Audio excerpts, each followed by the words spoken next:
Nima Benati, thanks for coming to my podcast. Thanks to you for inviting me. It's been 2 years in the making, I think. Yes. We have been trying to get the right time to do it. You're a superstar photographer since like the early age of your. I have to introduce you. Usually I don't introduce, I just go with the flow. But most of my audience in the region here, they speak Arabic. Of course, this is going to be translated, but I would love to introduce you as one of the most famous photographers from Italy. And you've been known as the young photographer, even on your Instagram. You were like 20 years old, young photographer. And then it became, at one point I took it off because it was 18, 19, 20, 21, 22. And then I was like, maybe I'm just going to take the age away now. I'm not that young anymore. But yes, I've been doing it for 15 years, not 16 years, I think. So...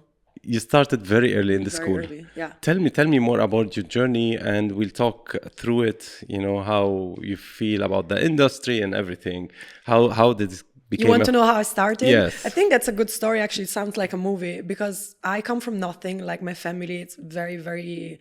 I don't want to say poor, but I come from nothing, and I always loved fashion because it was something unreachable for me. I just saw it in the cover of the magazine and I was like, what is this? Because my family, they really love sports. They're both sport teachers. So in my household, it was all about sweats and just running, skiing, so fashion, beauty, glamour was very far away from me. So of course, that's the thing that caught my eye.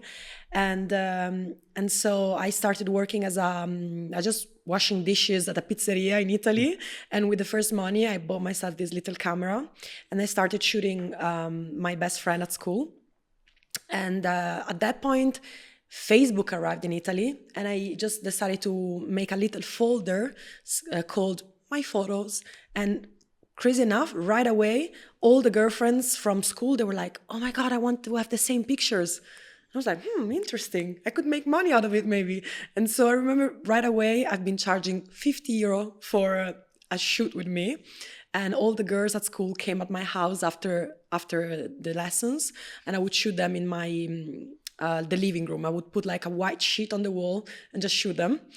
And then people from other schools came and then other cities. And eventually every single day after school, I was shooting someone. And my mom was like, this could be a job. You could make a living out of this.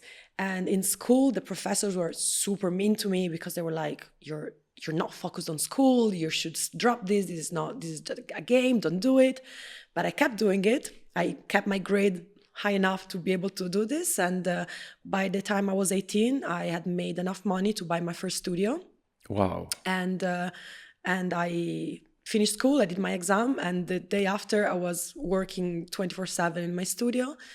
And I think the big change came when I started shooting.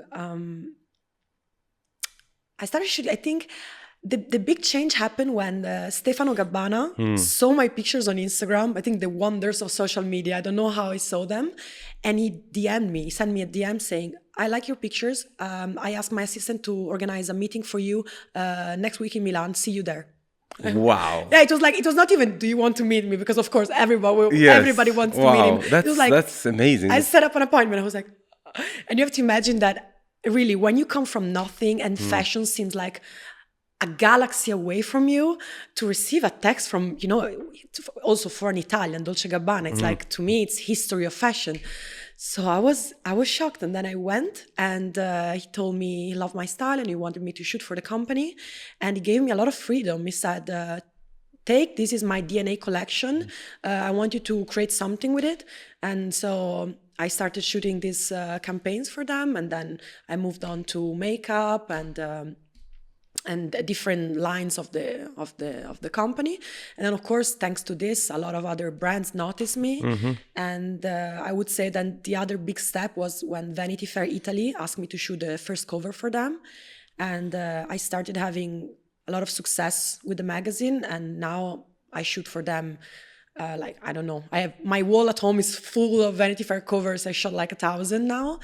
And then what I would say was the big change in my life is when I started working for Vogue Arabia and therefore my love for Dubai and the region. I started working with Manuel, I don't know, which is the editor-in-chief of the magazine. And my first cover was actually with Sharon Stone, which big Hollywood superstar actress.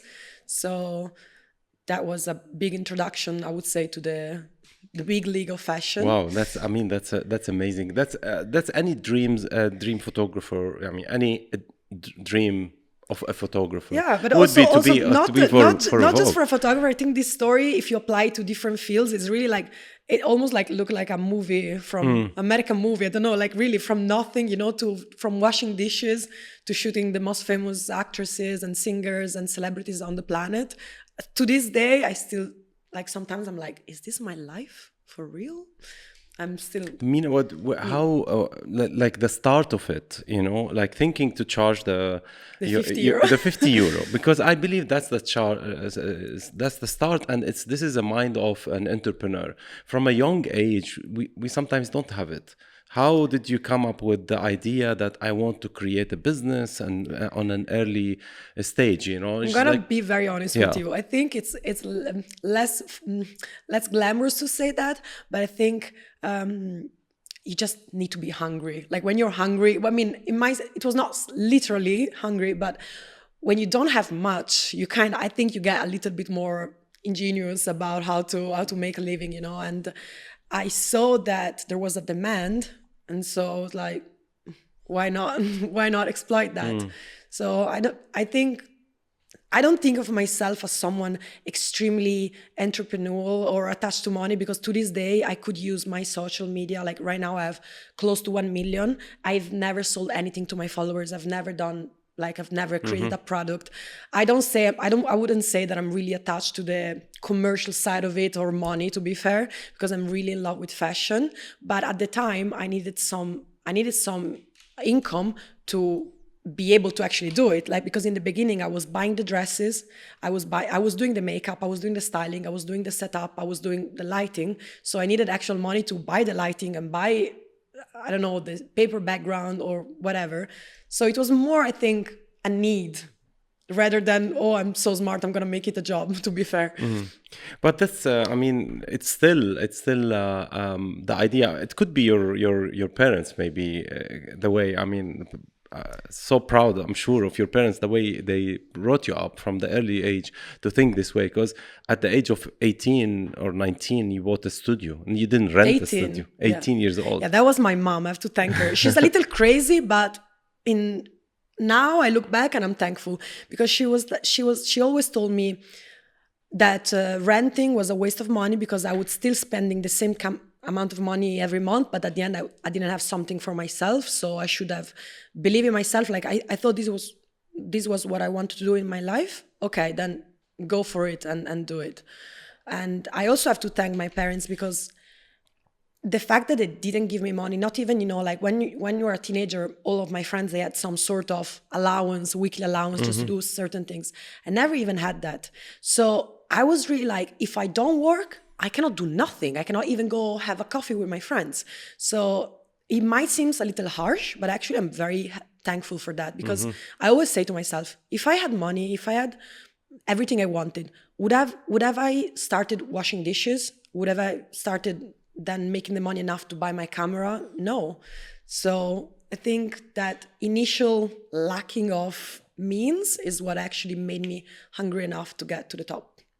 I mean, that's amazing that you are already telling that and saying that. So do you think a lot of people maybe think, oh, she's lucky, she has money, she has some sort of things? Yeah. The three things I heard the most were that I was a rich girl. And I mean, my father is actually a firefighter, and in the free time he was working part-time also as a like ski teacher to make more money. And my mom also is a gymnastic teacher. So there was no money there. And the other thing they always told me was that I might have, like knew someone powerful or slept with someone powerful, because of course, because of a woman, then they have to say, but no. Sugar daddy. Yeah, or something like that. Yeah, not sugar daddy. They said that like I was using my beauty to know powerful people that could help me. I don't know. Also, in fashion, everybody is gay, so I don't think this would work for me. Yeah.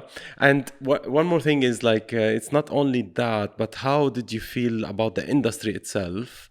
Because now you're humble. You're talking about this, how you started, and the humble world. It's really hard to connect it with the fashion. Like I've been into this industry. I worked with this industry. It always, you have to be in a way snobbish in a way and have that, I don't know if I you still, totally understand what you're saying. if it helps you, or if you haven't, if you find difficulty, or you were lucky that you didn't have to use that attitude in general to seek to the top in the industry. That attitude is the attitude that rules in the fashion industry, but it's an attitude that I strongly campaign against. This is not something, I think this is the ugliest thing about this industry, the fact that everybody needs to make you feel like you're below them. And the crazy thing is when someone maybe starts lower, when they get to the top, then they start acting mean to who's under, because now it's finally their time to be mean. I don't get it. Like, I don't want even meaner, you're right. Yeah. I mean, I don't want to sing my own praise, but I can tell that because I receive emails from the agencies sometimes after I shoot models. I received many, many times emails saying, "Oh, Nima, I want to thank you. The model came home from the job and she said, you're the kindest photographer she's ever worked with. You're amazing." And I think being kind, it's something that, the word spreads. And why would you want to work with someone that is mean? It doesn't make sense to me. I think being kind is something that I believe people love about me. The fact that I'm very genuine and sweet and you can trust me on set. But it's not just on set, anywhere. I'm never going to be mean to nobody. It's just something is not part of my character. But it is the norm in fashion. Exactly. Everybody's so cruel.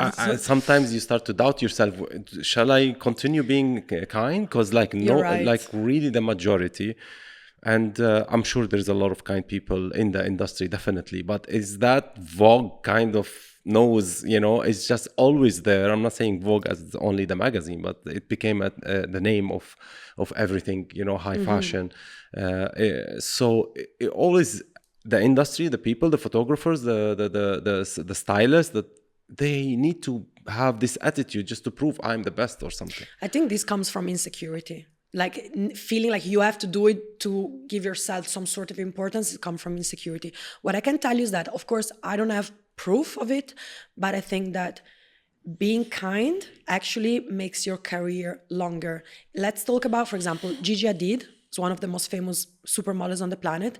She's notoriously incredibly kind. She was crazy kind to me when I shot her at the beginning of my career. She was a giant and I was nothing, and she was still super nice to me. I said this to every person I worked with in the past. I'm saying this to you. Imagine all the photographers, all the stylists, everybody that worked around her, they say the same thing. Eventually, the word spreads around and it makes an impact. Of course. And I think when you've started working with a lot of brands, you've done, I would call the round, you did all your campaigns. Why would a brand come back to you? Like there is a lot of models in that case, or a lot of photographers. I think it plays a part. The fact that people know she's nice to work with. Let's go with her again. Like, I think makes sense. I think people that are very mean is people that maybe are so powerful that they don't feel the need to I don't know, to be also nice people, because they know they're in power, so they're like, I can do whatever I want. Yeah. But I feel like it always ends at some point, and then it gets against you in the end. I hope so. I hope so. I love this industry, and it's just like, it's always, if you are kind, like you get really affected when you see that. Why? There's no reason. And some people are not even reached to the top, and they are using this attitude. Hopefully they are thinking like, hopefully I can reach if I have this I can attitude. tell you one thing. I cannot say the name because otherwise I'm going to be canceled. But I shot a very, very big celebrity for a Vogue cover, and she was a monster. And of course, I couldn't say nothing to anybody. I had to, like, she basically harassed me on set, like physically harassed me. And I had to say nothing because, she's powerful. I'm not powerful. So I just kept it. But it's been a couple years now. And without me saying nothing, I've started hearing more and more people being like, oh, she's not nice. Oh, that's why she's not working that much anymore. Oh, like the word is spreading. Yes. So I'm telling you, karma is, is doing its job. Karma will win. Nima, is it hard to create a style? After you see the crowdness of photography, and also when you started, it was like the time where color grading, photography with the Photoshop and the techniques and digital, and then a lot of in my time it was more limited in like films and not a lot of people. Technically, it was hard.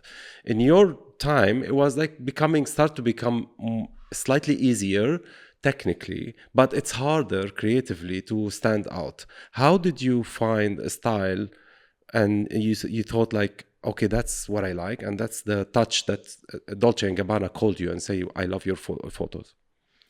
I think I always call this like a little, I don't know how to say it in English. I feel like I have drawers in my brain because I love fashion for so many years that I've been reading magazines every single day of my life or watching images. And I think I have a little drawer in my head where all these images are in. And without even realizing it, they became part of me. And so my style is the result of all these inspirations that I soaked through the years. And therefore, for example, that's why I'm so in love with more like 90s, early 2000 fashion, when it was very glamorous, very va-va-voom, makeup, hair, styling, poses. That like, I really love that kind of fashion photography, whether in the past 10 years, it was all about no makeup, no, like very simple, boring pictures that I love the Versace from early 2000 campaigns, Steven Meisel, Merten Marcos, that's my idols. So it's just a taste that is naturally me. I don't really try. It just comes from within.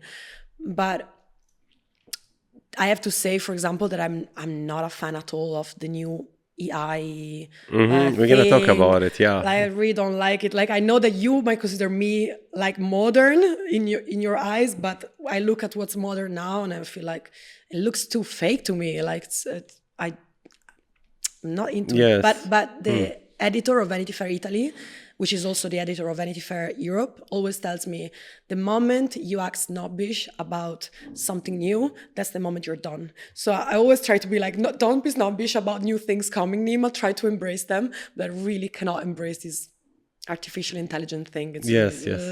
Yeah, I know. It's I learned that also. But, always I believe that in a young generation, I believe in their ideas. I like, first it's like, it's very odd, I don't want to do this, but then I start to think, because as you mentioned, it's gonna kill you if you don't really believe in the future, believe in these ideas that at the beginning they might not look perfect, or not your same school that you came from, but then they will conquer the industry in a way. Are you worried? I mean, from AI in a way, what's gonna take from photographers?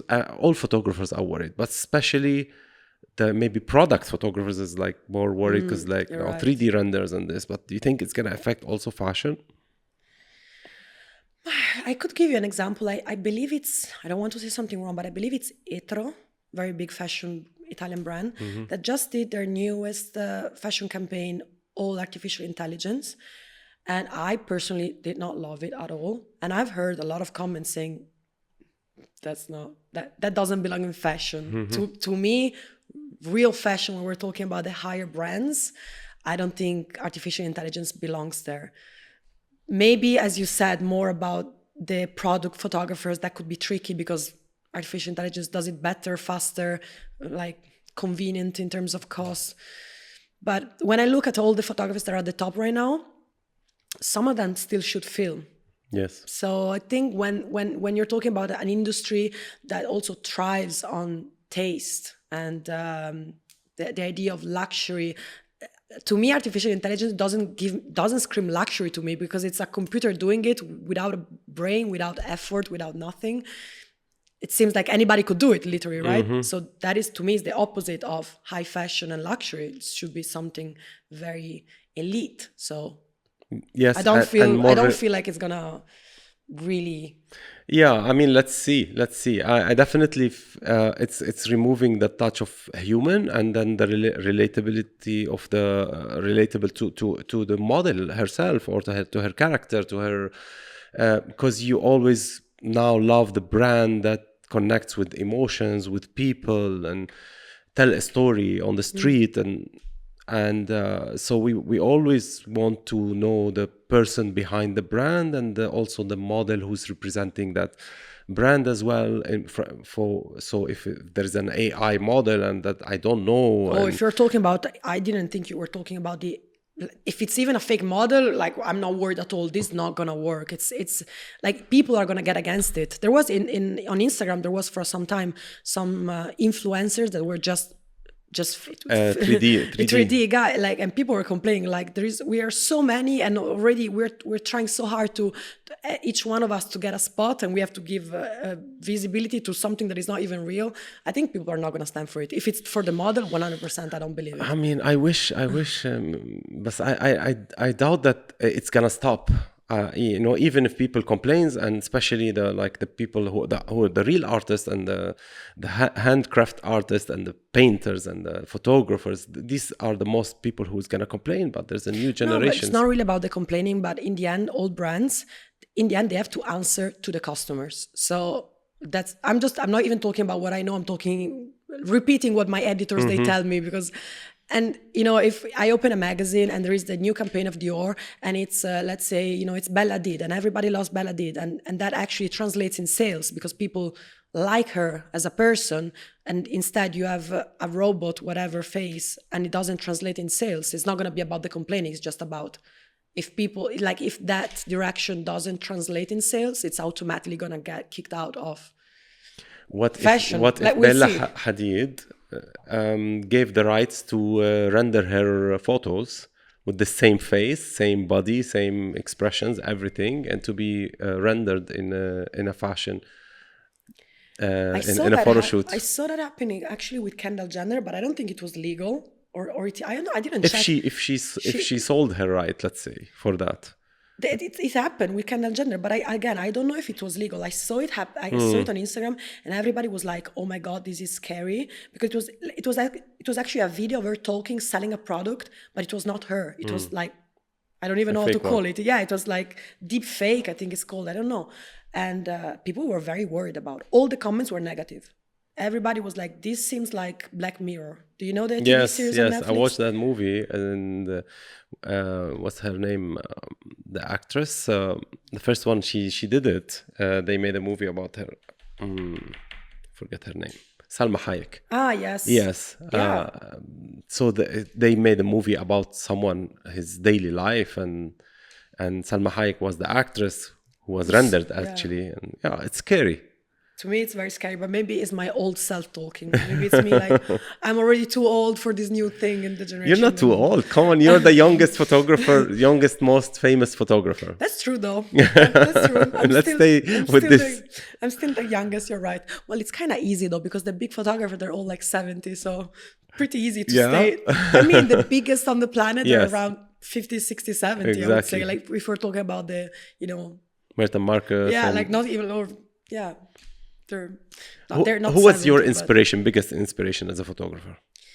I really love Martin Marcus so much because they're also very versatile. Like everybody recognized them for the very crazy, colorful, full pictures, but they really have so many different styles and they're always recognizable. That's what I love. Like the idea of being able to do whatever you want, but people always know it's you. And I receive that comment a lot under my pictures. And when they say this, I know I nailed it. Yes. Is when maybe people are like texting me, "Oh, Nima, I opened a magazine, I saw this campaign, it's you, right?" Or it's a cover like, "Oh, this is you, right?" Like I don't even have to post it and they know. For example, like last month, I shot this cover for Vanity Fair and I was a little late in posting it on my Instagram because I was busy. And when I posted it, it had been out for a week and everybody in the comments, "I knew it was you, I knew it was you, I knew it was you." So that made me really happy because... This is the best compliment, I guess, for any photographer. To be recognizable. To be recognized as like a style. So that's a power for sure. And it's hard to create with the crowd of styles, and also you always try not to copy because you get inspired, let's say from Martin Marcus, from Helmut Newton, and you get inspired, and then it's just like you feel like sometimes I don't want to copy, but I love it, but I don't want to copy. I want to create my own style, so it's not easy. Agreed. I mean, I think with me it was happening more in the past. now I don't ever get into the position like, oh my God, am I copying? Because I think it happens more when you're working, maybe you're doing editorials or smaller things, because you get to be more creative. And therefore, if you're creative, maybe you can get more into your inspirations. But I have to say, in the past year and a half, I've been mostly doing celebrities. So you never go to a celebrity and you're like, oh, let's redo this kind of pictures. Like when you're a celebrity, you do something new every single time. So I just realized it as I'm talking to you that I had this problem in the past. Like when I was younger, Yes. I felt like I was maybe inspiring myself, but then copying a little too much my idols. But it hasn't been happening in a long time now. Okay. Yeah, because That's the great. projects are so built around the celebrity, around the cover, around the brand, that I am forced to be creative and like very exclusive. Like because before going into a campaign or a cover, I must prepare a big mood board where exactly the kind of pose I want to do, the kind of light, the kind of post-production I'm going to make, the kind of exactly all the treatments. And so when I'm done, I basically have a file that is 2 meters long and to present to the client. And it's so much research that you don't focus on copying like one specific image. You don't risk that. Because by doing this work, eventually, like in the beginning, you're like, oh, I could inspire myself with this or this or this. But if you work enough hours, at the end of it, you kind of made in your mind where you want to go. Does it make sense? Yes. Because Sure. you prep yourself so much that then you get on set ready to do your own thing. And this is that's how photography should be done. And I want to ask you a question, because we used to have a say, and is the photographer behind the camera, and we always say that the eye behind the camera. But now I see it as like the photographer, he's actually in front of the camera, not behind it, because behind it was more of a machine that we need to technically know everything about, because nobody knew about the photography. Like when back then, nobody takes photos except the professional photographer. Nobody, like there's no phones takes photos. I mean, you're young, but you have started. I started before, so only professional photographers knows how actually to capture a sharp image, just to make technically an exposure right, because you're shooting films and it's hard and you have to measure the lights, and so it's not easy. So they called him the photographer behind the lens. He knows everything what's happening. But right now, with all these technicals are gone, so it's like you take a camera, you take a phone, you take anything, you don't have to worry so much. And it became that you need to take care of the set itself. So you're not behind the camera anymore. You have to be a photographer who take care of the style, of the model, of the mood, of the everything in front of you as a creative. And do you feel that the time where you started, you did not worry about any technical? Because it's not that I don't say that photographers are the best who does lighting or does, okay, it's a technical thing, but the best fashion photographer, I agree with you, who cares about the style and what she's wearing and what's the makeup, and it's all these small elements. That's what make a photo. It's not just the lighting and the camera and the focus. Yes, you're taking the words out of my mouth. I always used to call this the pieces of the puzzle that compose my final image. And I agree with you. Like, I never called myself a technical photographer. If you would put me here and ask me to put the lights up, I wouldn't know where to start. I have my assistant that works with me since 7 years, knows exactly what I want. I know how to tell him what I want, and I guide him as we make tests. I know exactly what needs to be changed, but you'll never catch me putting together a light. But the proof is that in the end, it's all from within, is the fact that even if I travel the world and I change my assistants, the light assistants, the picture is always consistent because it's my taste. And as you said, in fashion photography, it's really all about putting together all these pieces that you described, like knowing exactly what kind of light with what kind of background, what kind of set, makeup, hair, pose, and post-production. So I agree with you. It's not technical at all. Yeah. I think fashion photographer, in the end, I don't want to say it's the least technical. There is technique, but there is something like a lot of people is like, oh, can you tell me what camera do you use? What lens do you use? And I feel bad. I'm like, do you really think it's the lens that makes the difference? Because you can give me an iPhone and I'm going to take a picture that with the proper post-production, you're going to think I took it with a camera, which, by the way, happens to me all the time. Like, I post pictures with my iPhone and people are like, oh, wow, Nima, that's amazing. And when I say it's shot with an iPhone, they cannot believe it. So It's true. Okay, since you said an iPhone, how do you feel as a professional photographer, famous photographer, shooting for Vogue, and you have 20 people around you holding phones and taking pictures? Oh, I'm happy about it because I want backstage. You want backstage. I want cute backstage to post. As a photographer, I'm not happy about it. As a photographer, because I created this set, or you created, let's say, your own set. So you worked on the everything in the set. You worked so hard in the mood board and how to bring the you know, whatever, the style, the fashion, the beauty, the makeup, the hair, even the model. You might choose this model and that model, and you have created everything. So it's not anymore. Like, it's not about just the click, you know? It's like, if somebody clicks it, it's actually your work, it's not his work. Yeah, but why are you jealous of like, what are these people going to do with those pictures in the end? They don't do nothing with it. I mean, It doesn't bother you. For two reasons. First of all, my sets, for good or for bad, they're always very private because you cannot release images of the celebrities. And therefore, most of the people don't even take that many pictures because every time you walk on set, there is a paper saying, no social media, no pictures, no videos, no anything, because it's always super secret and private. So I don't really have a lot of people taking pictures. But if they do, I'm actually happy because I love this, like having these images of me working, like seeing how it's, I don't know, seeing the magic happen. I love creating these reels for my Instagram in which I post the first, like you can see me from the back shooting and guiding the model or the celebrity. And then, bam, there is the final image. I think it's very cool because when I was young, and you too, we didn't know.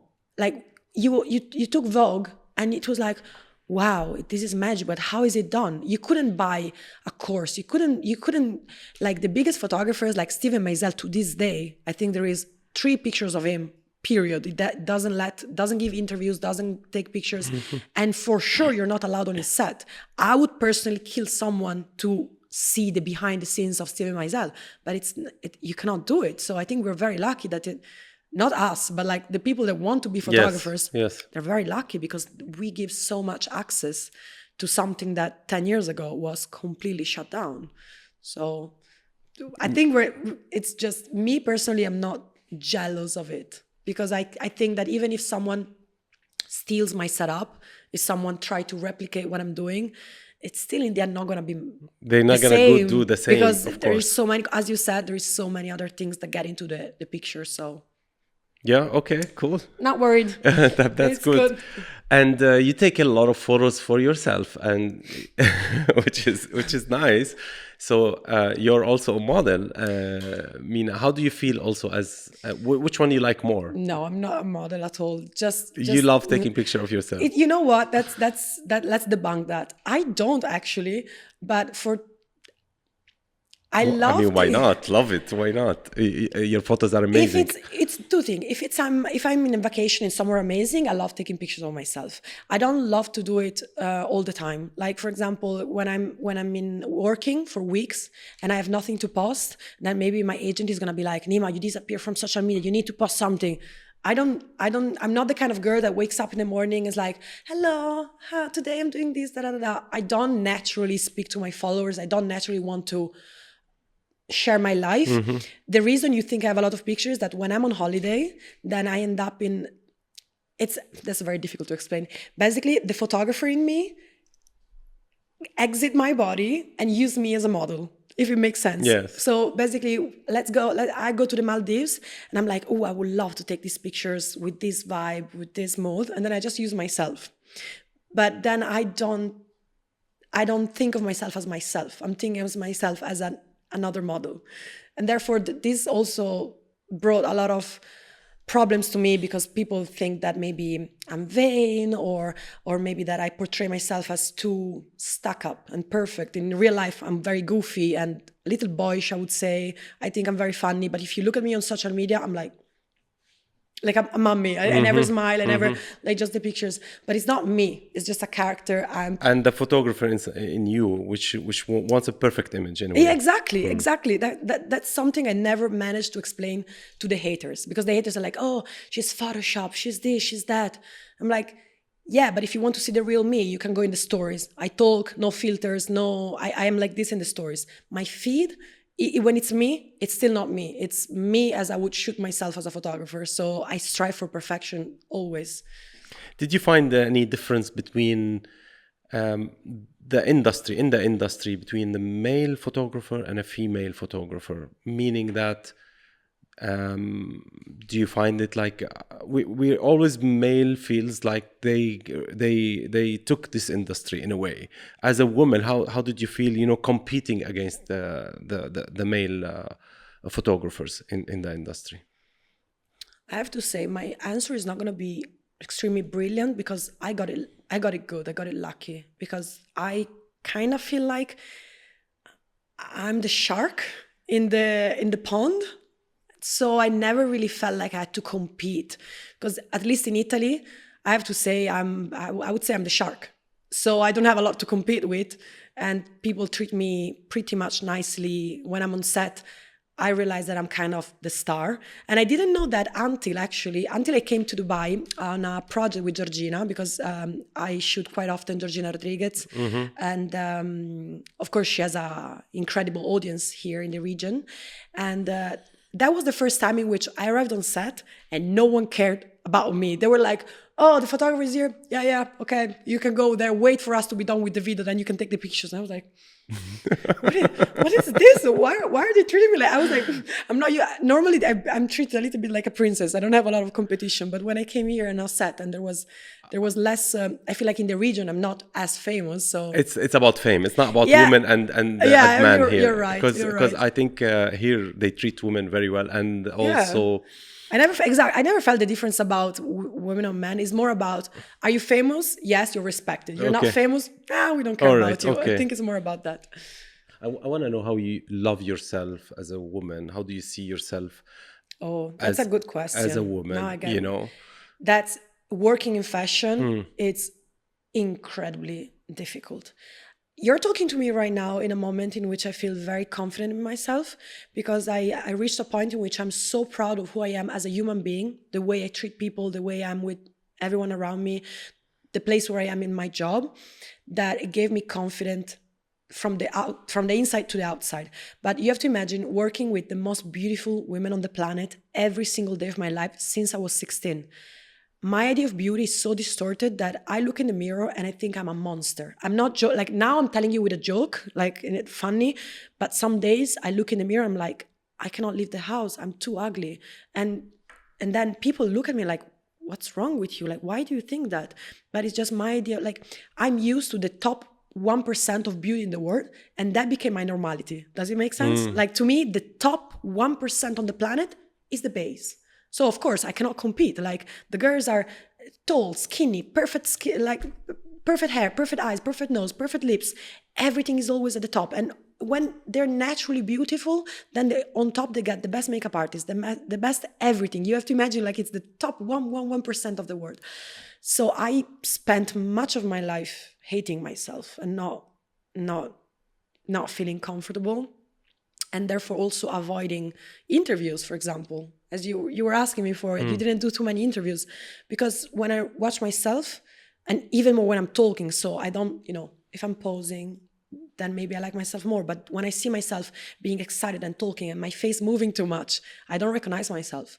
And so I spent a lot of time hiding, actually. And I'm working on it. And I feel like with age, that's a good thing. When you get smarter. Yeah, exactly. I don't know if but for a woman, for men don't age. Men get more beautiful, more interesting, so it doesn't count. But as a woman, when you're younger, the older woman tells you, "Oh, actually, being in my 30s, 40s, 50s is even better." And I was like, "Yeah, you're saying that just because you have to, right? I mean, you're getting old." But now that I'm 30, I'm feeling that I really understand what they mean. Like, I feel better now than when I was 20. I feel more confident. I know what I want. I know how to get it.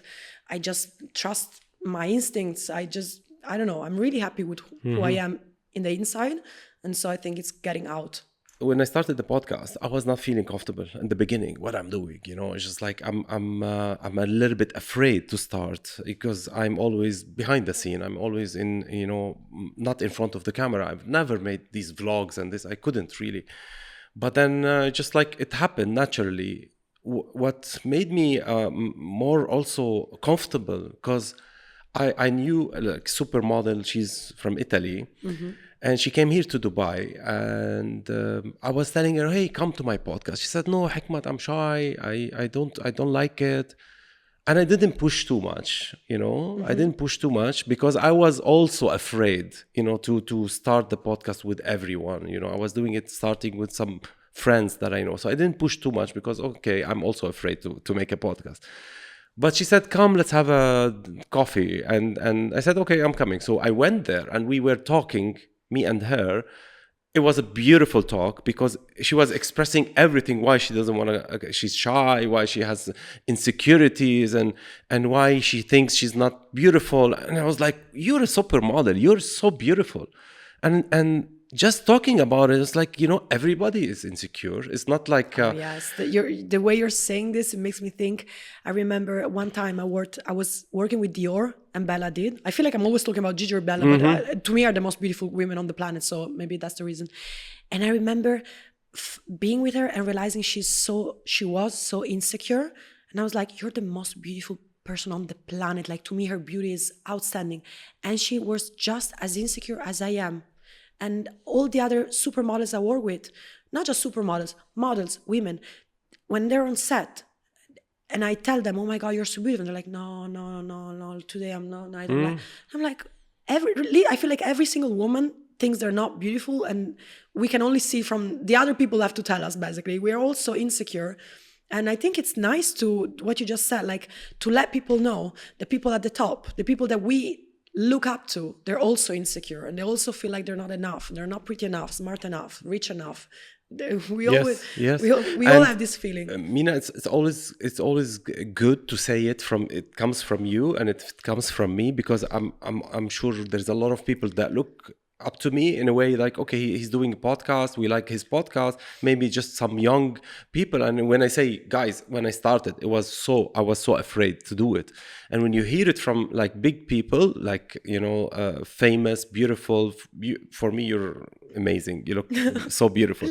When you talk that, it makes people happy, it makes people more comfortable with themselves. It's it helps a lot to share this 100%.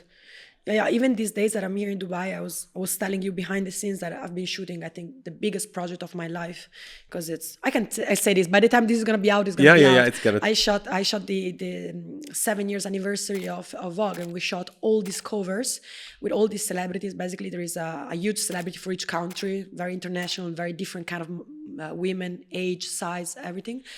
And it has been a level of stress unprecedented for me. Like, I've been doing big jobs, but this time I felt like I couldn't sleep, I couldn't eat. I cannot even describe it to you. This feeling like, oh my God, I'd rather die than to be on set another day, because I was so scared of it. And I know how to do my job. Like, that's irrational, because I'm like, you prepared, you studied, you know what you have to do, just do it. But still, I get scared. And I decided to share this on social media with my followers, and everybody was like, oh my God, really? You still get scared? Oh, that's so nice to hear. I get scared too. I didn't know that. The fact that you get scared makes me feel less bad about myself. And they were telling me these things. So I realized that showing our insecurities is actually very healthy. Very healthy and very for what important. We have right now on social media, which is like, it's just a window of the perfect life that none of us is living in reality. So it's important to bring back a little bit of truth. And you mentioned you're doing like 7 covers for Vogue? Yeah, even I have to say, I was promised 7, but I had to do 5 because 2 were in Los Angeles and they couldn't travel. Okay. And I was shooting here, so 2, they had to shoot them without me.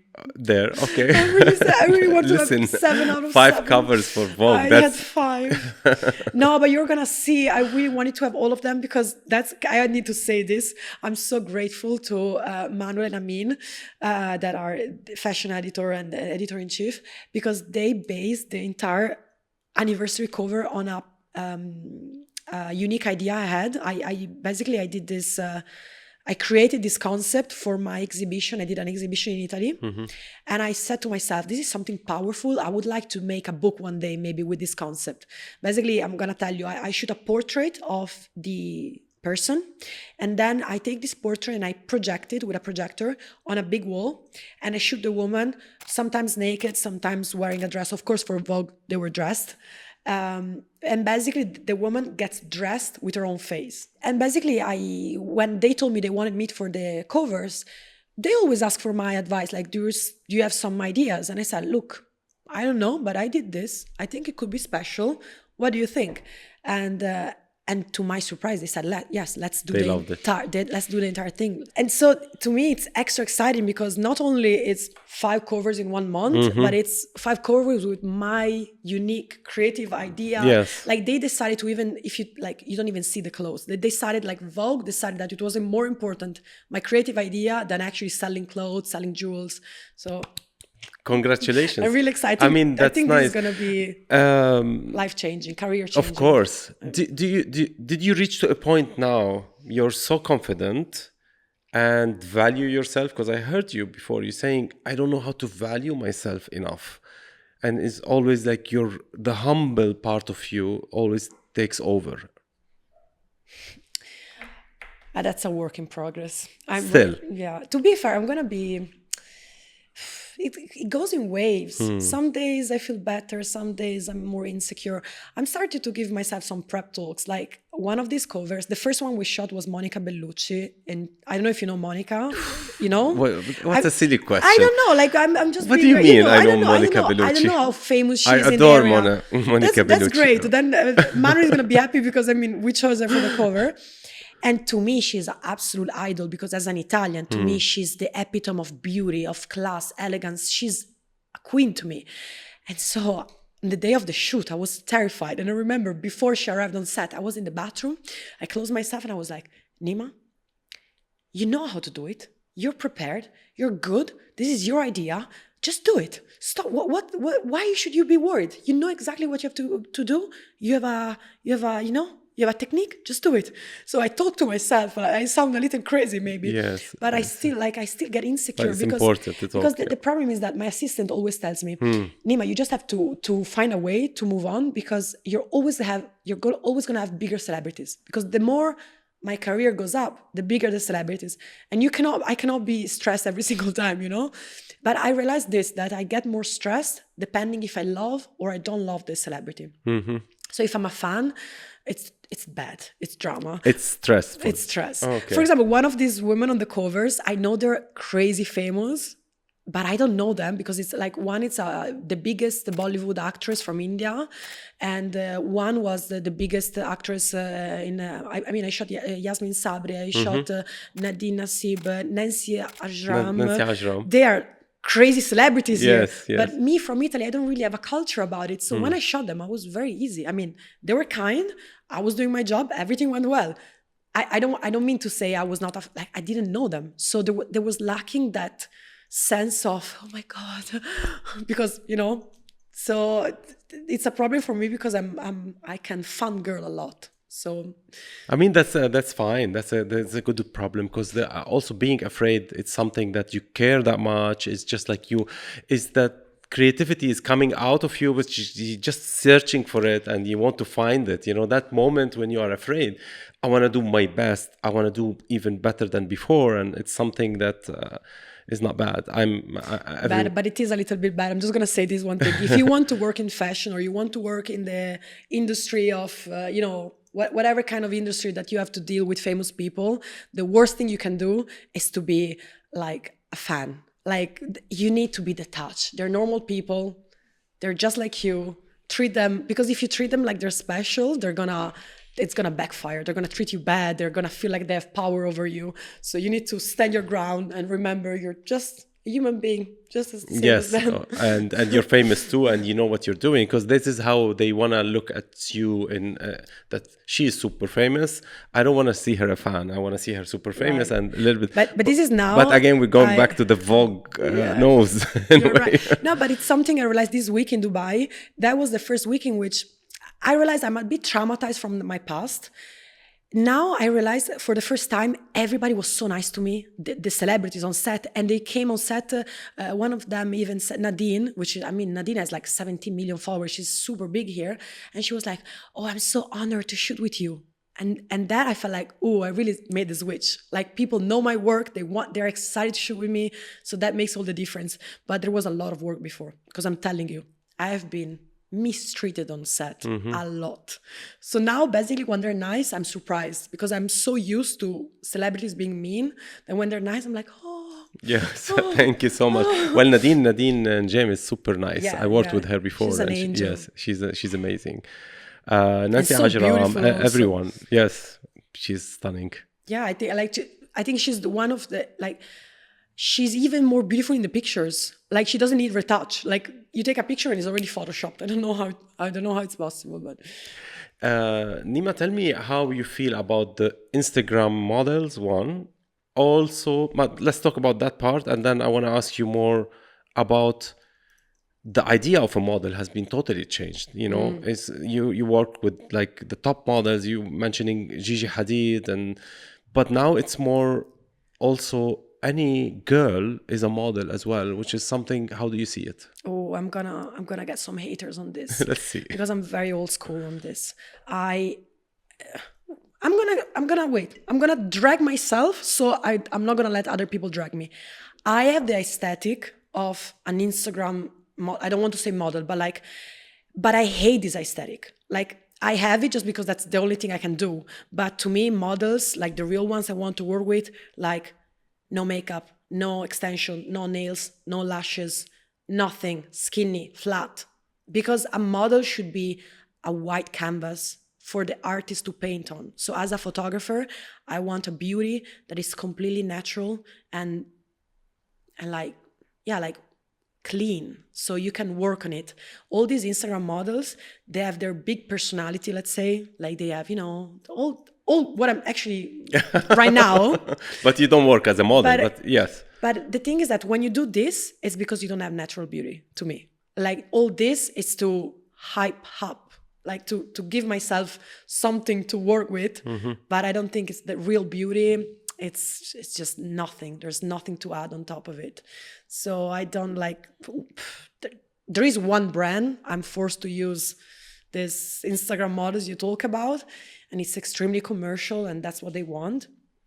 But I you don't like it. Yeah, but let's separate the Instagram model from the real woman, like, because also there was a rise of not only the Instagram model. Who, if we say Instagram model, we're just pointing at the kind of fake photos and fake maybe body and a lot of plastic surgeries and so that's, I agree totally with you. But what about the part, a girl, she's curvy, she's maybe not tall, and she is like the diversity that's happening. How do you? I have two opinions, one as a woman myself and one as a photographer.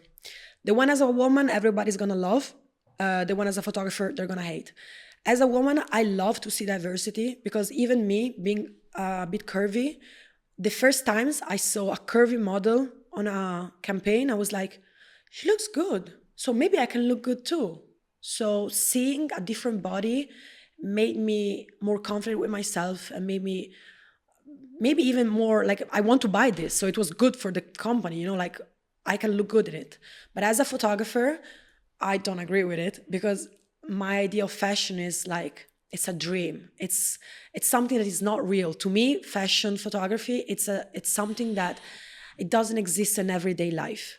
It's a universe you get to explore just for a little moment in time, just to dream, just to have, just like watching a movie. The fact that now everybody's trying so hard to make high fashion relatable, I don't understand. If you want relatable, you can see relatable everywhere in the street. We are all normal. Like, let me live that dream. Like, let fashion be a dream. But I understand where people is coming from. They want to see the curvy model, the short model, this and that. But I think models is just like a sport person. For example, you have Michael Phelps, #1 swimmer on the planet. He was swimming, 17,000 laps every day, eating crazy calories to be the top of the top, okay? It's like someone goes like, oh, no, come on, we should have everybody doing at the Olympics. It's not fair that just the top of the top is at the Olympics. or playing basketball. No, we should have someone that is not really the best at playing basketball, because I mean, it's not fair that only the top plays. No, being a model, it's a job, and you need to be the top at it, and has requirements. The same way as a basketball player, 90% of the time needs to be 2 meters tall because it's required for the job. A model needs to be slender, skinny, and long arms and cheekbones for specific reasons. A model with a good bone structure photographs well. Like you're a photographer as well. The cheekbones, the bone structure of the jawline makes the picture really change the picture completely. And having a slender body lets the dress really. It's not about the body, it's about the dress. If I put on a dress, because I have the chest, I have the waist, I have the butt, you're going to see my body. You're not going to watch the dress. The reason why in fashion we need skinny models is that we are trying to see the dress. And people are confusing this a little bit.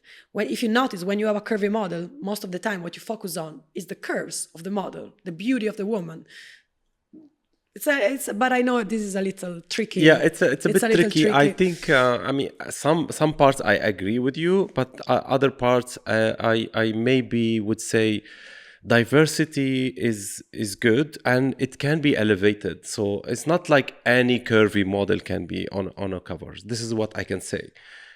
But I saw it in, let's say, Terry Mugler catwalk or even the fashion shoot that they did during Corona, and they brought this diverse, but they were top of the diverse, like everyone. Yeah, you just said it. I even the covers that are shot, they're not skinny. Like there is diversity.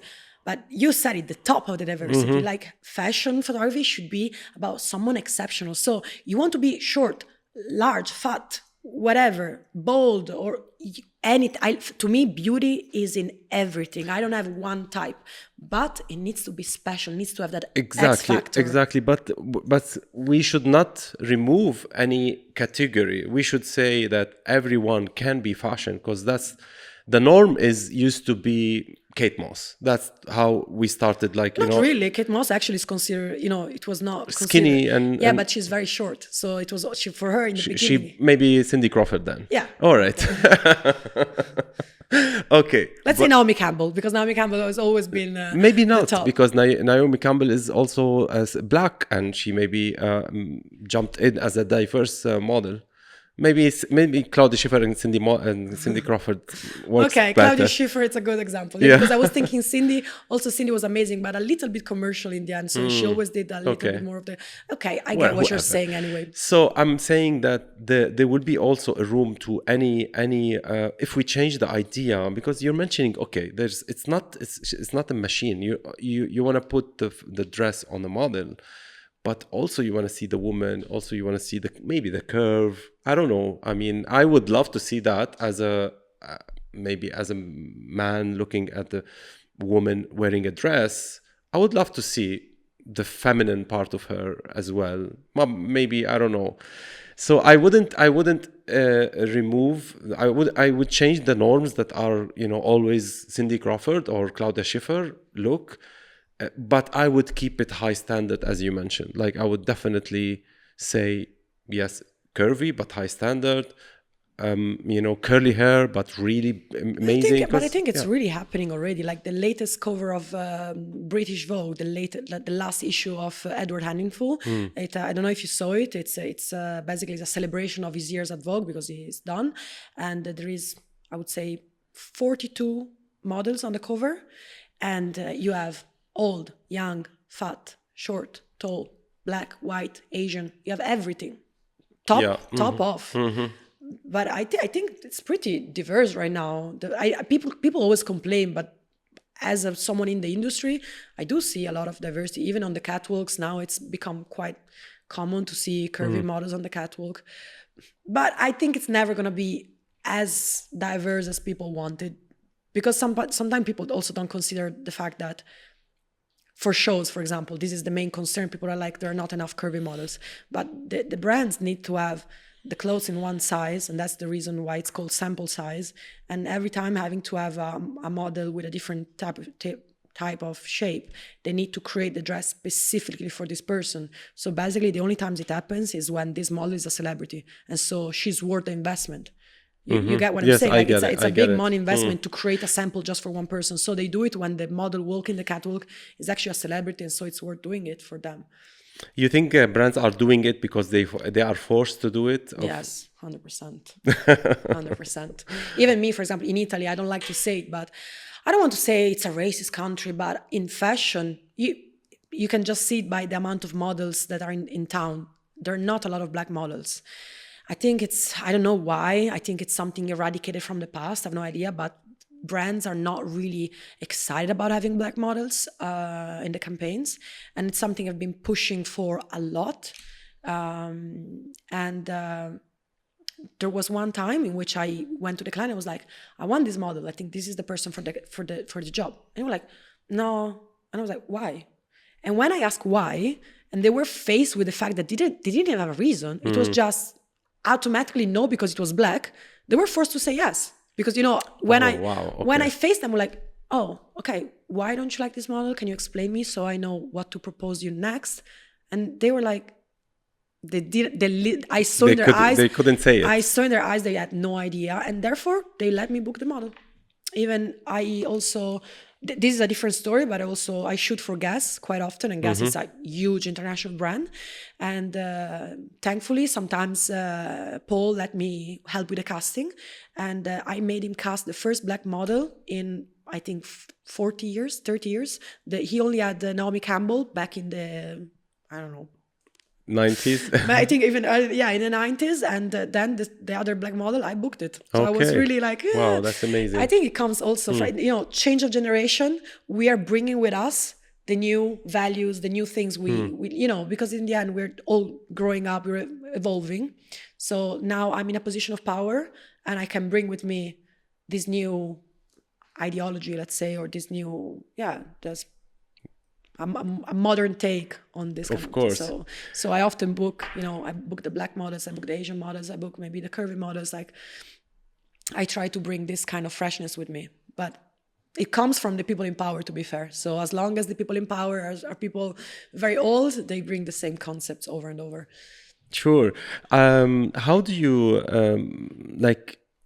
get inspired in general? Like, because if you think you're maybe repeat yourself or reach to a point where it gets stuck somehow, what do you do to get inspired? Oh, right now I'm very scared about this because as I just did this project with the faces, my new dream is to make a book called whatever, I don't know, Faces. I don't know, I'm gonna come up with an idea. And I want to shoot 100 celebrities and having this concept. But I also realized that the moment I got this idea, I feel it's already old because like, okay, now this is something I'm excited about, but what I'm going to do next and how it's going to be more powerful than this. Because the moment you saw it, you were like, wow, because it's just something that gets to you. It's also the fact that the face is so big, it's kind of gets to the customer, to the viewer. And now I'm worried. I'm like, what is going to be my next big thing? So I'm worried about it. How do I get inspired? To be fair, with the means we have today, I follow a lot of photographers on Instagram, and I just enjoy scrolling and seeing what everybody else is doing, and I save my favorite pictures, and then when I have to do a job, I go back in my saved folders and I looked at everything. I'm like, this is cool, this is cool, this is cool, this is cool. And eventually something of mine comes up. This is what I was telling you about. But it's not, I don't know, like it's not always that easy. Sometimes I get stuck. I think when you change place is also very important. Like now you're in Dubai. I'm sure what you see here in Dubai is different than what we see in Dubai. I mean, I saw that in Italy. When I go there, it's just like I was taking pictures in some areas and even with an Italian model, and she was telling me, Hikmat, wow, it's beautiful, and I'm Italian, and I was like wishing always to have that, because I see that's new for me. That's why I see it. Maybe you every day you pass from next to this background or this place, but you become familiar, so you don't see the beauty that you have within the place that around you. So for example, I'm gonna pronounce it bad, but I'm so in love with Alula. How do you pronounce it? Alula. Okay. That's my dream. I've been trying to find a client to get me to shoot there since 2019, but I never can because from Italy it's a expensive travel to go there. And one time I was working with Vogue Arabia and I was like, please, can you let me shoot there? And they were like, nah, I mean, we saw this all the time. We Yes, don't exactly. care. They're not excited about it because it's, on their doorstep. So I think that's the same thing you're saying. Yes, we don't see it. Like I went to Prague and I stayed there 30 days taking pictures, and like everyone there is like they see it every day, but they can't. What I love about Dolce and Gabbana is like he used the street. Oh yes, they're very. That's why also their collection is called DNA. Exactly, because they're very, very truthful to their land. They're Sicilian. Street, the lady who sells the fruits, and this is embracing the like everything we have. They made their heritage. They made it their like, how do you say, their print, DNA. Really, like, yes. And they made it even more fashion, to be fair, because of course if you go to Sicily it doesn't look like that. The people selling you the lemons is not that fashionable, but they brought some, they took the reality and that's actually what I was saying before, like they took the reality and they made it dreamy. So when you look at their campaigns and you have these amazing models selling you lemons and carts in the street of Naples, it looks super fashionable and it makes you dream. So yeah, I think Dolce & Gabbana are the best at it. Yeah. And they repeat that since 30 years and never gets old. No, because it's tradition. And that's when you believe in what you have, because sometimes we don't see this. We don't see that, okay, that lady who's really selling fruits, it's beautiful, it's very emotional to us when we were kids, and it's even the street and everywhere, and it's always around you. It's not only in Italy. In Italy it's for the Italian, but in Saudi Arabia it's for the people from Saudi Arabia. So it's next door. There is a lot of inspiration that you didn't see it. You need really to look, or maybe go out and come back, travel the world and go see what you have, because one day someone from outside, they're gonna see and say, you know what, that's good. And we saw it a lot in brands that comes to the region, and they start to create, let's say, perfume related from the region here, what they love, and we fell in love with it. Well, it was there already. I actually do a lot of this with guests. Basically, I called it like the postcards.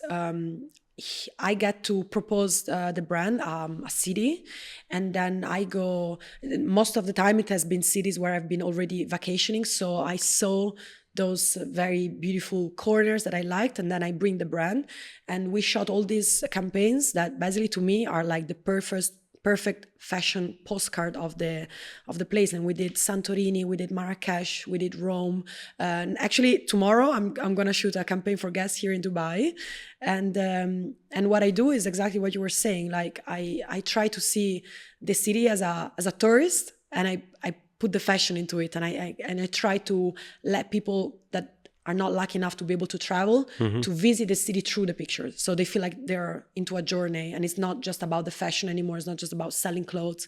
It's about making you feel something. And maybe one day someone is gonna travel to Santorini or Dubai because they saw my picture and they're like, oh, I want to see this as well. So to me, fashion is not just about the clothes. Yes, of course. It's really stories about history, about really telling a story, or just bringing a feeling of humanity, or any love feeling, or any inspiration back to the people.